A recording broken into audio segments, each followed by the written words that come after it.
Assalamualaikum warahmatullahi wabarakatuh. Waalaikumsalam warahmatullahi wabarakatuh. Apa kabar kawan-kawan? Udah lama nih nggak ngobrol-ngobrol di IG ya. Udah lama banget nih. Ini udah masuk di penghujung Sa'ban nih. Di penghujung Sa'ban kita udah masuk.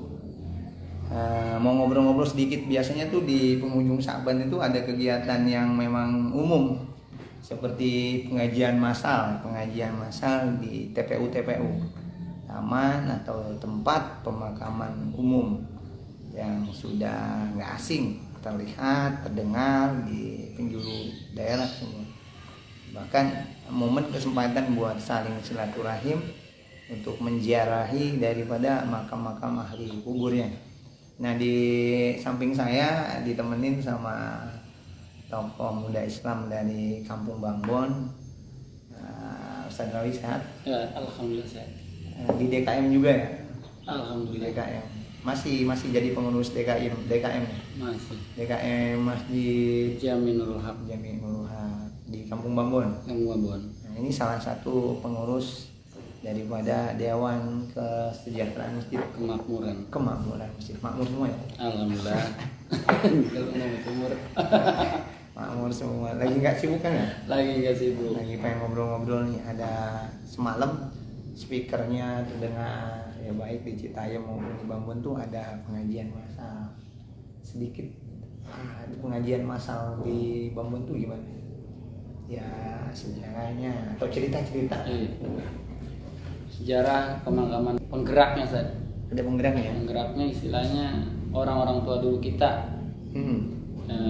Seperti Mualim Idi, Bapak Idik, Bapak Adi, dan sampai sekarang istilahnya ke generasinya seperti yang ketua sekarang dengan umum. Makam umum itu siapa? Bapak Kata. Sekarang dia pun udah almarhum.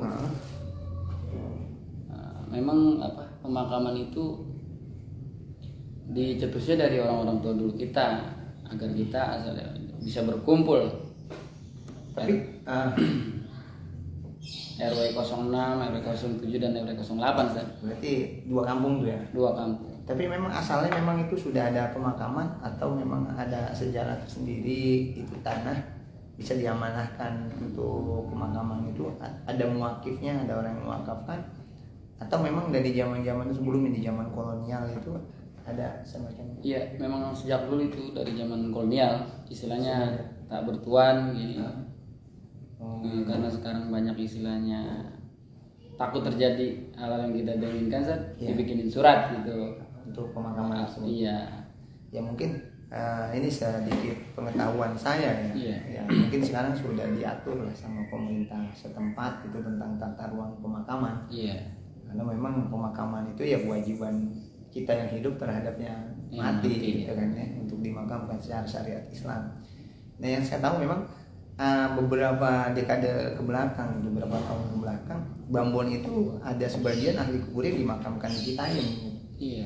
Ya karena memang kita melihat topologi dan geografinya Bangbon Citayam itu kan berada di sebelah barat Pesanggerahan ya. Artinya letak geografisnya di seberang kali Pesanggerahan, yang mana di sebelah timurnya itu merupakan tanah daripada Cornelis Castellin di zaman kolonial, dan sebelahnya itu ada tanah-tanah yang sekarang menjadi tanah merah di Cipayung itu kan kebun karet ya. Dan kita ini kabarnya itu dikelilingi kebun karet gitu. Kebun karet, dan yang saya dengar, yang saya tahu dari Juriah yang baru saja wafat, Juriahnya Guru Naimin, ya ini itu bagus, Haji Mansuri bin Guru Mahmud. Yang saya tahu itu di Citayam itu diberikan tanah pemakaman oleh kolonial kepada Kiai Haji Tubagus Guru Naimin. Berarti dari zaman Belanda saja? Dari zaman Belanda. Bisa tercatat mungkin di abad 17 sampai abad 18 lah. Ini diberikan kepada Guru Naimin. Kabarnya memang ada secapik kertas yang tertulis penyerahan lahan tersebut antara pemerintah Belanda dengan Guru Naimin, yang memang merupakan tokoh agama yang karismatik, sufistik gitu ya. Beliau diberikan lahan, mungkin tidak seluas sekarang, tapi di situ diberikan lahan khusus untuk pemakaman, karena selebihnya itu kan memang tanah-tanah punyanya kolonial gitu. tanah-tanah partai clear yang kita tahu di masa kecil kita masih ada kebun karet yang kita kenal dengan Lambo orang-orang kita ini kenalnya Lambo kan punyanya Cornelis itu. Nah dulu Bambon itu masih gabung pemakamannya, bahkan ada warga Cipayung sendiri yang bersebelahan dengan Tanah Merah. Itu kalau sekarang dekat MI Solahia gitu ya, dekat kantor kelurahan Cipayung itu banyak yang dimakamkan di Citayam begitu. Histori cukup panjang juga ini ya. Ya sebetulnya ada, makanya tadi saya coba gali kalau di Bambon itu ada nggak?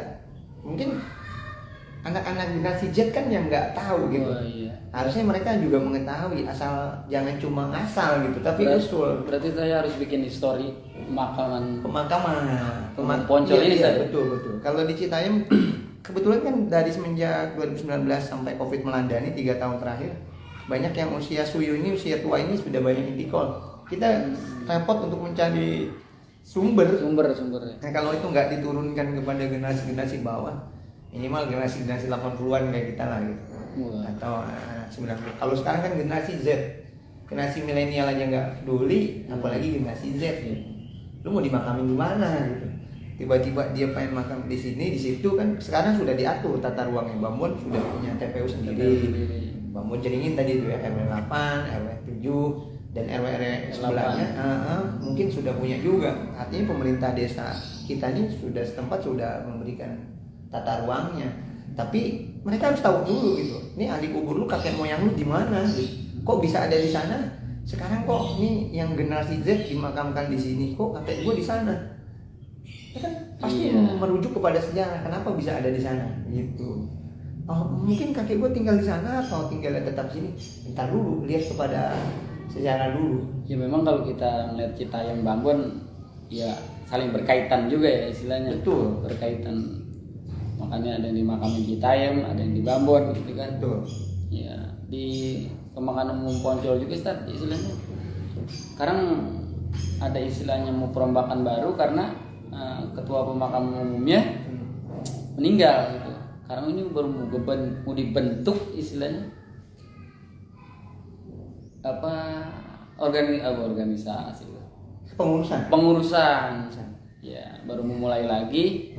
Nah nanti insya Allah kalau istilahnya ini udah terbentuk, insya Allah saya bikin histori, saya nyari sumber-sumbernya yang komplit. Dari saya yang nggak tahu sejarahnya ini, apalagi nanti di bawah saya gitu. Ya kita kan membuat posting kayak begini tujuannya nggak ada maksud tujuan lain, jadi memberikan stimulan sebetulnya bagi teman-teman nih yang tahu sejarah ya bareng-bareng gitu. Kita rangkai, kita susun jadi sebuah narasi, jadi sebuah catatan sejarah tersendiri begitu untuk wilayah kita sendiri. Tujuannya nanti yang generasi Z ke bawah lagi gitu. Di tahun 2030 mungkin ketika mereka mau mencari-cari kan sudah ada sumber. Makanya dekati terus kaum tua, tujuannya untuk menggali sejarah tersebut. Benar. Ya kita tidak ada maksud dan tujuan lain selain untuk memperkenalkan sebetulnya, sekaligus memberikan rangsangan, stimulan biar teman-teman yang punya bayangan atau siapa yang harus dijadikan sumber ya nggak apa-apa, digali terus. Artinya tidak menutup diri ada sejarah yang lebih ya. Nah, bahasanya dalam sejarah nggak ada versi sih ya. Artinya ada yang lebih akuratnya dari informasi tersebut begitu. Betul. Jadi nggak ada versi A, versi B nggak ada, hanya akurasinya aja. Semalam ya baru ada pelaksanaan. Semalam. Biasanya tuh dari jam berapa sampai jam berapa? Dari Bada Isya sampai subuh. Karena orang banyak yang bisa baca Al-Quran, 30 juz, 30 orang, 1 juz hatam sampai jam 1. Kalau dulu emang kan susah. Iya. Dari zaman-zaman istilahnya itu dibentuk ya Bapak Adi, itu ada yang 5 juz Satu orang 5 juz Iya. Artinya bisa sampai subuh mungkin. Iya. Kalau sekarang enggak. Di zaman-zaman kayak Ustadz Aris, Ustadz Anda, itu bisa sampai subuh kan. Ya karena orang belum banyak gitu yang bisa. Memang kalau dulu tuh yang ngaji emang benar-benar dipilihinnya dari makrojnya, tajwidnya. Kalau di Bangor seperti itu emang dipilihin sama istilahnya, ada ustadz di situ tertentu yang istilahnya ditunjuk, istilahnya bukan kayak sekarang istilahnya yang dikasih kepercayaan. kepercayaan gitu. Tapi boleh saya ngorek-ngorek lagi. Boleh. Dengar tuh di makam Poncol tersebut ada tokoh ulama juga yang kalau saya dengar tutur gitu, tapi saya belum sampai ke lokasinya, juga belum tahu titiknya sebelah mana. Tarsiar ada namanya Guru Naim, bukan Guru Ain ya. Guru Ain kakek atau bapak daripada Mualim Sapin di Kampung Bangor. Iya. Tapi ini Guru Naim sebetulnya ada atau seperti apa kabarnya itu? Iya. Saya juga belum mengorek-ngorek nih ya. Di situ ada Guru Naim, cuman yang saya tahu dulu ada istilahnya kiai atau ulama yang datang ke daerah situ, Ustaz. Guru Naim Naim ya? Naim. Iya. Kalau di Citayam kan Naimin. Guru Naimin gitu. Itu bagus Naimin. Apa mungkin orang yang sama atau seperti apa sebetulnya? Nah, ini emang perlu yang dikupas ini nih. Guru Naim. Kan? Iya, Guru Naim. Tapi kalau Guru itu bagus Guru Naimin itu makamnya ada. Iya. Di pemakaman Citayam ada. Iya. Itu pas tanjakan Keramat belok ke kanan itu ada pemakaman umum. Wah, sejarah penting saja. Penting, sangat penting sekali, sangat penting sekali. Ya, daripada kita ngobrol yang lain, ya politik boleh lah kan gitu ya. Ada otoritas yang bahas politik, apa silahkan. Ya kita sambil iseng-iseng aja sih sebetulnya. Karena menarik semalam itu ya terdengar lantunan ayat suci Al-Quran, Maulid juga, lantunan hadroh. jadi ngirimin jikir tahlil. Tuh di tengah yang lain lagi sibuk ngurusin bahas beras mahal, segala macam. Tapi hura-huranya lebih daripada beras gitu kan. Nah, lebih kita ngebahas yang sop-sop aja lah, yang lembut-lembut aja. Ketika sekarang nih bicara tentang apa? Ya kita pemerhati tentang ada pengajian masak segala macam kan penting juga. Penting. Nah, jadi nggak bablas-bablas banget. Beras ada yang ngurus nih. Beras ada yang ngurus, biarin aja. Emang kalau lihat tadi macam acara, Masya Allah ya, antusias, anak muda ada, sesepuh ada, yang di atas kita ada, Masya Allah, indah. Cuma sayangnya nggak ada yang ngulik sejarah ya. Iya, nggak ada yang ngulik sejarah. Biasanya ada almarhum. Ya itu masalahnya kan begitu. Kebanyakan generasi pendahulu kita kan sudah nggak ada. Iya. Jadi lebih banyak ya sekarang yang taunya acara, taunya ini, taunya mengkritisi, taunya apa kan gitu. Sisi manfaatnya dia nggak tahu, mau main kritisi aja kan. Jadi ngambil manfaatnya doang saja. Ya gitu. Apalagi sekarang istilahnya udah heterogen. Nah, daerah kita itu kita nggak bicara A, B, C, D, yang pasti penduduknya udah pada berbagai macam, beraneka ragam. Ya Indonesia. Beraneka ragam orang. Bisa ya. Cuma kan lahan mana yang diluasin lagi? Samping kanan kiri sekarang sudah banyak developer, pengembang, rumah tunggu. Kalau di Poncol masih luas.